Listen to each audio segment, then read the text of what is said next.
আমি এমন পাখি দেই না ধরা উল্টা মানাই পোষ। শোবিজ ইন্ডাস্ট্রিতে বিবাহ বিচ্ছেদ এ যেন পুতুল খেলা।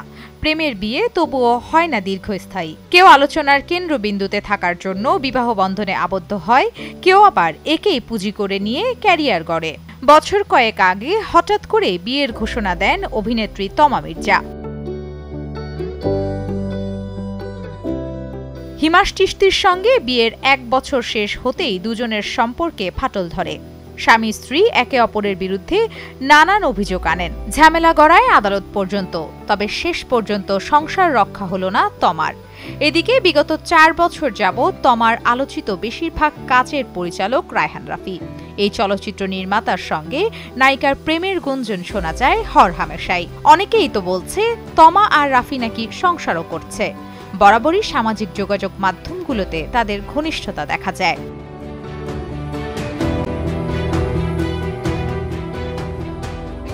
তবে সম্প্রতি মুক্তি পাওয়া শিহাব শাহীনের ছবি দাগিতে দর্শক নন্দিত হয়েছে তমা মির্জার অভিনয়। তার আগে চরকিতে মুক্তি পাওয়া ওয়েব ফিল্ম আমলনামাতেও প্রশংসা কুড়ান এই অভিনেত্রী।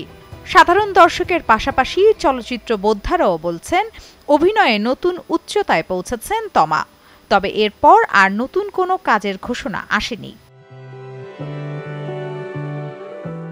সম্প্রতি অভিনেত্রী তমা মির্জাকে সাংবাদিকরা বিয়ে নিয়ে প্রশ্ন করলে তিনি জানান, বিয়ে নিয়ে এখন ভাবছি না, আপাতত অভিনয়ই প্রথম ও প্রধান ভাবনা। সংসার করতে হলে আগে মনস্থির করতে হয়। কাউকে বিয়ে করে সংসার করব এমন মানুষ এখনো পাইনি। জীবনের পথে চলতে গিয়ে অনেকেই বন্ধু হয়ে আসে, কেউ থেকে যায়, কেউ আবার চলে যায়। তবে হঠাৎ বিয়ের প্রসঙ্গে বন্ধুত্বের বিষয় টেনে নিয়ে আসা ঠিকভাবে নিচ্ছেন না ভক্ত অনুরাগীরা।